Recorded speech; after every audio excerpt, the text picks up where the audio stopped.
back to this new report then, which is urging the government to build 100,000 new council homes a year. The beautiful building of beautiful council houses is what it's called.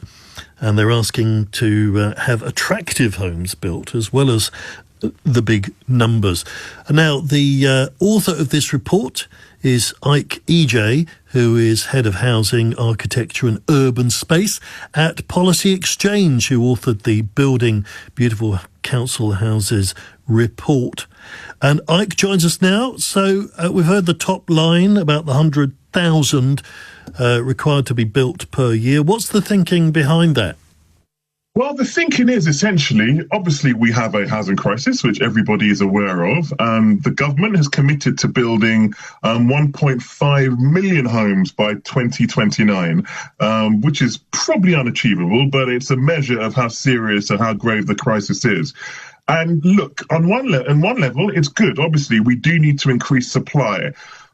A problem with the housing crisis is also affordability. So that needs to be addressed as well. And the idea behind council houses is, essentially you've got the average house price, I think, in London now has risen something like 40 times since the early 1970s. So it's a critical affordability issue. And we think by building council houses, that will enable far more people to be able to be housed, and it would kind of cool the housing market by removing people on low incomes from the rental market, which is currently the case today, which helps push up prices, which helps with the housing crisis, etc. So essentially, we're using council houses as a solution to the housing crisis, but also to the affordability riddle that lies at the heart of the housing crisis as well. Well, it's really interesting that you've picked up on this, because I must say, whenever we talk quite a lot about housing on this programme, and one of the things that comes through is it's all very well, but where's the council housing?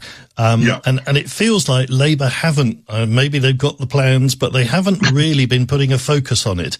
And certainly not in a way that is genuinely affordable.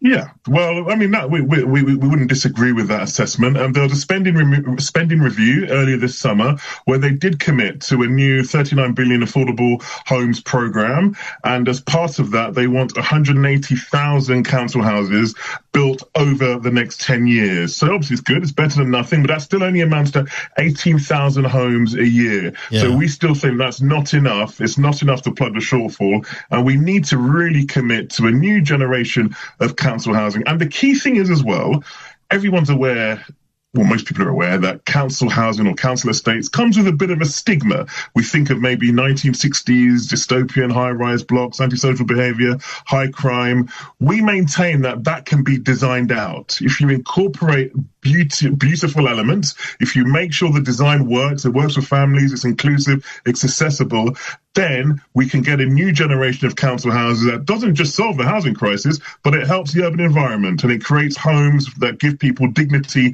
and pride in where they live, which is really important as well. So it's got to be about quality and design as well. They've actually got to be nice and not just somewhere to live.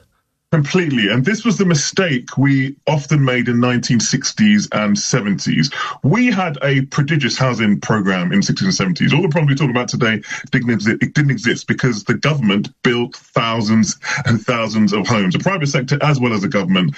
But the problem with that is they took a very utilitarian approach, such as it was target-led units, numbers were all that counted, and they didn't really think about all the other things that make some homes and neighborhoods work, such as public spaces, greenery, community feel, a sense of pride, good materials, maintenance, management, all those other things that help make places livable. So we're saying, unless, yes, it's good, we want to build our way out of the housing crisis, but unless we essentially make them beautiful, which means well-designed, well-run, a place which encourages good citizenship, discourages antisocial behavior, unless we do that, then we're just going to make the same mistakes that we made in the past.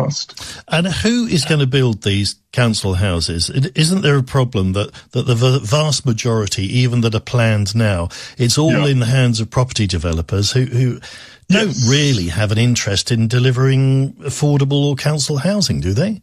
Well, this is another problem. It's a key kind of economic stumbling block with the way we now deliver council and affordable housing in this country. We essentially expect the private sector to do it.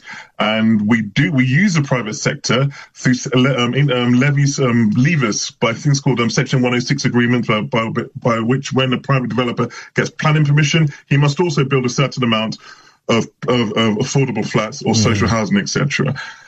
Yes, you're right. There is a problem if we rely on the private sector to deliver all this. And we're suggesting that it's not just the private sector who delivers it, but it is government through capital investment. But also, there's a sector within the UK construction market which is which is much smaller than it used to be. And they are SMEs, smaller, medium enterprises, smaller contractors. They used to represent a huge section of our construction industry. They're much smaller now. So we kind of need government efforts to increase that too, so that it's not just the big private volume house builders who are expecting to build us out of this crisis once again. What about the councils building them themselves, or at least commissioning them? Yes, we would. We've also suggested there's a new levy called the infrastructure levy, which will essentially, it's a kind of a payment that will be made for planning permission that will go to local infrastructure, roads, surgeries, etc., landscaping. We're suggesting that some of that goes into actually housing construction, so that partially funds this new generation of housing as well. Yes, we would also like capital investment from local authorities, which means from central government too. Now, we all know we're in a perilous time fiscally, but our argument is that the way this is justified financially is because at the moment, we are spending billions on housing benefit. The housing benefit bill is around 25 billion today. It's scheduled to mushroom to 71 billion by 2050. And to give you an idea of perspective, that's bigger than the kind of defense budget of the Russian state, Russian army. So it's a huge amount of money. Now, that money is usually paid, it's essentially a subsidy that's paid to tenants who then pay it on to their private landlords to sometimes live in the most expensive areas in the world, because of the high property values, rental prices, and you can find in central London. And we have lots of social housing in central London as well. So we're saying a much more economic solution, which will claw back money to the public sector over time, is diverting that money away from housing benefit and putting it into a capital asset of council housing, a reusable asset, a long-term asset, which is retained by the state and which represents a far wiser use of taxpayers' money than essentially subsidising private landlords. Another thing that a lot of my listeners say to me, especially when we're talking about council housing in particular, is right to buy, Margaret Thatcher, people are saying, well, that's where the rot set in, really. That's why we've got a problem. What is your view on that? Well, we appreciate, obviously, as a pure statistical venture, there's no doubt about it. Right to buy did reduce the amount of council housing stock. That's a fact. But we don't believe that's the core of the housing crisis. And we believe the core of the housing crisis and the real reason why we don't have enough homes is not right to buy. It's essentially because we stopped building enough council houses. If you'd had right to buy and if you'd replaced every council house sold under right to buy with a new council house, you wouldn't have a problem. Right to buy would not have been a problem. We would have maintained our stock. And that's one of the things the report also calls for, to ensure that every time you sell with right to buy, there's a requirement that vacancy is filled by new council property. And just to briefly give you kind of a statistic on that, essentially we talk about right to buy, but as I say, we failed to build enough housing. In the last year of her premiership, 1990, Margaret Thatcher built around 17,000 council houses in the country. Now that was the smallest number she built in her 11-year tenure. But that 17,000 was more than all the council housing built in the country between 1997 and 2010, the Blair-Brown premiership. So it's clear there's been a radical and dramatic undersupply in terms of constructing council housing, and we believe that that's the cause of our current woes, far more so than right to buy.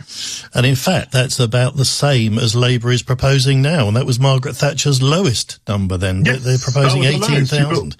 Yes, we've built far more in other years, but we haven't built like anything approaching those numbers since. So for us, really, it's the supply is the issue. We really need to build more council housing. But as we're also saying in this report, make them beautiful. There's a program we've been running called Building Beautiful for a few years, which is all about ensuring that housing quality across the country generally increases. And we see this kind of council housing element as a key part of that. Beauty is not just for people who can afford it, it's for everybody. There's a real democratic imperative that everybody has the same entitlement to good quality housing and safe, welcoming neighbourhoods. And that's what this report's all about. And there are some really beautiful council houses and big estates that are stunning. Sadly, some of them now command huge prices because they've all been sold off. But some municipal housing has been fantastic. It is possible, isn't it? Of course it's possible. And it's really interesting you mentioned that point, because as part of this report, we delved into the history of council housing in this country. And it's something that we don't sing enough about it. We should be really proud about it. The first council estate in the world was built in London, a place called Boundary Estate in Shoreditch. And it's wonderful. Even now, if you go to it, I mean, it's there's a circus, a landscape circus in the middle. There's radiating avenues, tree-lined avenues that kind of radiate away from it. You can build council housing really well. And we've got the example of it. We have a tradition in this country of exemplary public housing. Before the tower blocks and the kind of high-rise walkways came in the 1950s, 60s and 70s, there was an earlier tradition which looked at the kind of traditional street patterns, local vernacular, local materials, and it really developed a form of council housing that was almost, obviously it was different to the kind of higher class, affluent towns and squares and developments you had in other parts of London, say, or other cities, but it was very much still engaged in that quality, that sense of dignity for the people who live there, and it's very much a tradition that we're hoping when we do, or if we do build this new generation of council houses, that we learn from and try and restore. Right. Ike, thank you very much. Ike Ijeh there, who is Head of Housing, Architecture and Urban Space at Policy Exchange, the author of Building Beautiful Council Houses. What's your thought on that? Should Labour be concentrating more on council houses? And how possible is it these days to build a beautiful council estate?